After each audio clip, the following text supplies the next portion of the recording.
قصہ ایک بادشاہ اور ایک امیر کا۔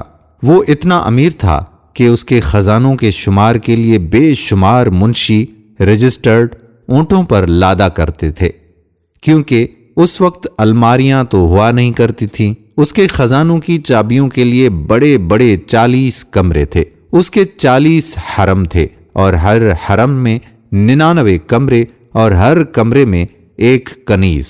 جب کسی ملک میں قحط پڑتا تو اس کے بادشاہ درخواست کرتے کہ اے امیر، ہماری مدد کے واسطے کچھ اناج بھیج دیجیے۔ وہ آرام سے 7000 اونٹوں پر اناج لاد کر بھیج دیتا۔ اس کے منشی گھبرا جاتے اور پوچھتے، اے امیر، اتنی خیرات، ہمارا کیا ہوگا؟ وہ ہنس پڑتا اور کہتا کہ سمندر میں سے اگر قطرہ کم ہو جائے تو ہمارا کیا جائے گا؟ اس کے منشی بھی حیران اور پریشان رہ جاتے تھے۔ ایک مرتبہ ایک بڑے بادشاہ کی دعوت تھی۔ بادشاہ نے شیخی دکھاتے ہوئے کہا، ہمارے محل میں کھڑکیاں اور دروازے سونے کے ہیں۔ امیر ہنس پڑا اور بولا، بادشاہ سلامت، آپ جن برتنوں میں کھانا کھا رہے ہیں یہ بھی سونے کے ہیں، اور ہمارے ہاں ایک برتن میں کھانا دوبارہ نہیں کھایا جاتا، سب دان کر دیے جاتے ہیں۔ بادشاہ نے سخت برا مانا، مگر منافقت سے متاثر ہوتا ہوا بولا، میں حیران ہوں کہ آپ کے ذرائع آمدن کیا ہیں اور آپ کتنا ٹیکس اور کیسے دیا کرتے ہیں۔ امیر بھی ایک دانا تھا، بھلا اپنا بھید کیوں کھولتا؟ وہ ہنس دیا اور بولا، اے بادشاہ، حکومت کا ایک محکمہ فقط میرے ٹیکس کے حساب کے لیے ہے، اور اس کے اعمال جب آتے ہیں تو میں اپنے خزانے کھول دیتا ہوں، جتنا چاہیں اٹھا کر لے جاتے ہیں۔ بادشاہ کا منہ کھلا کا کھلا ہی رہ گیا۔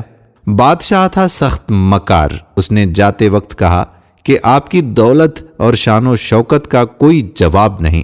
میں نے آج تک آپ کا ہم پلا نہیں دیکھا۔ آپ کے پکوان بھی شاندار، مگر ایک کمی ہے۔ امیر اس کی بات پر حیران ہوا اور بولا کہ وہ کیا اے بادشاہ؟ بادشاہ بولا، تیرے دسترخوان پر میں نے پھجے کے پاوے نہیں دیکھے۔ اگر تم نے کبھی نلی کا گودھا پلیٹ میں نکال کر نہیں کھایا تو جان لے کہ تیری ساری دولت اور سونے کے طباق ہیچ ہیں۔ امیر حیران ہوا اور پریشان ہوا اور بولا، بادشاہ، میں اس نعمت کا مشاہدہ نہیں کر سکا۔ کیا میرے دسترخوان کے تیتر، بٹیر، جنگلی ہرن اور ٹراؤٹ مچھلی سے زیادہ لذیذ بھی کوئی چیز ہوتی ہے؟ بادشاہ جان گیا کہ اس کا تیر نشانے پر لگا ہے۔ وہ مکاری سے مسکرا کر بولا، اے امیر، تو پریشان نہ ہو، میں ایک باورچی 6 بھینس تجھے بھیج دیتا ہوں، وہ تیرے دسترخوان پر اس نعمت عظیم کا اضافہ کر دے گا۔ امیر متاثر ہوا اور اس نے بادشاہ کو تحفے تحائف دے کر رخصت کیا۔ بادشاہ نے اپنے ملک پہنچتے ہی اپنی خفیہ ایجنسی کے سربراہ کو بلا لیا اور کہا کہ ایک جاسوس کی ٹیم کو ایک باورچی کے ہمراہ سارنگ وادی کے امیر کے گھر بھیجو۔ وہ بہت امیر اور کبیر ہے، مجھے اس کمینے کی دولت کا راز چاہیے۔ جاؤ، میں نے اسے بھینس کے پاوے میں لگا دیا ہے، ساتھ میں سوڈے ملے آٹے کی بوریاں بھی بھیج دینا۔ پائے کے سالن میں بون کی بوٹیاں اور نلی ایسی ڈالنا کہ تنور کی روٹی کے ساتھ کھا کر وہ مدہوش ہو جائے اور تمہارے جاسوس جان لیں کہ اس کی دولت کا اصل راز کیا ہے۔ خفیہ کمیٹی والے نے اپنے خاص کارندوں کو بلایا اور کہا کہ وہ جو پلاٹوں کی فائلوں والا دھندا ہے وہ چھوڑو، بادشاہ سلامت ایک بڑا مشن لائے ہیں، فوراً وہاں روانہ ہو جاؤ۔ اگلے روز خفیہ ٹیم والے باورچی اور بھینسوں کے روانہ ہو گئے۔ امیر کے گھر پہنچ کر انہوں نے ایک بھینس ذبح کی اور دیگ میں پائے ابالنے کے واسطے رکھ دیے۔ امیر کے باورچی جو پہلے ہی تل ملائے بیٹھے تھے، انہوں نے خبر لینے کے لیے ادھر کا رخ کیا اور پوچھا، یہ کیا پکوان ہے اور کیوں کر پکتا ہے؟ باورچی نے شان بے نیازی سے کہا، تمہارے بس کی بات نہیں ہے، ایک روز تک تو یہ پاوے جلیں گے، پھر پکانے کی کوئی بات ہوگی۔ امیر کے باورچی اب بری طرح مرعوب ہو چکے تھے۔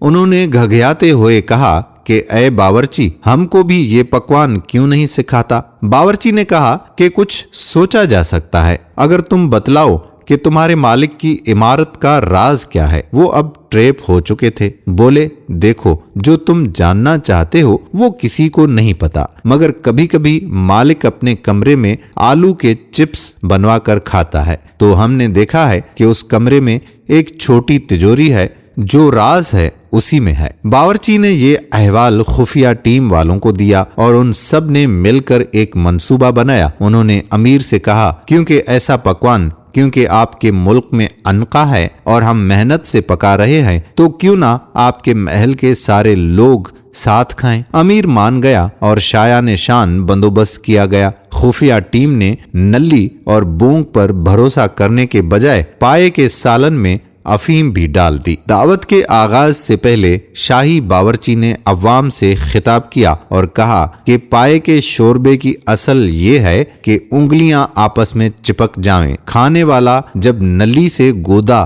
نکال نہ پا رہا ہو تو ایک کنارے پر منہ لگا کر چوس لے، اور اگر کسی کے دل میں یہ منظر دیکھ کر برا خیال آئے تو اس کی جلد شادی کرا دی جائے۔ قصہ مختصر، امیر ما اہل و عیال اور کثیر ملازمین پائے کھا کر بے ہوش ہو گیا اور خفیہ ٹیم والے آسانی سے اس کمرے میں داخل ہو گئے۔ انہوں نے تجوری کھولنے سے پہلے نفل پڑھے۔ آخر وہ اپنے ملک کے دیرینہ مسئلے معیشت کا حل کرنے والے تھے۔ انہوں نے تجوری کھولی تو کیا دیکھتے ہیں، اندر دیسی مرغی کے کچھ انڈے رکھے ہوئے تھے۔ دوستو، کسی بھی انسان کی ذہانت اس کی تجوری میں بند نہیں ہوا کرتی۔ ہم ہمیشہ جو بھی راز جاننے کی کوشش کرتے ہیں وہ تجوریوں میں نہیں ملتے، کیونکہ انسان کا ذہن ایک ایسی تجوری ہے کہ جو جب تک وہ خود اپنی زبان سے نہ کھول نہیں سکتے۔ اس لیے کسی کے راز جاننے کے لیے اس کی تجوری تک پہنچنے کی کوشش مت کیجیے،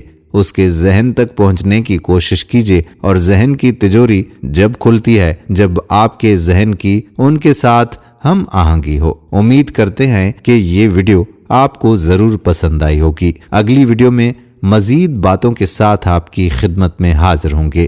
جاتے جاتے آپ سے گزارش کہ اگر آپ نے ابھی تک ہمارے یوٹیوب چینل راہ حیات آفیشل کو سبسکرائب نہیں کیا تو راہ حیات آفیشل کو سبسکرائب کر کے بیل آئیکن کو پریس کر لیں۔ ساتھ ہی ہمارے فیس بک پیج راہ حیات کو لائک ضرور کر دیں۔ آپ کا میزبان قادر کلہوڑو آپ سے اجازت چاہتا ہے۔ اللہ حافظ۔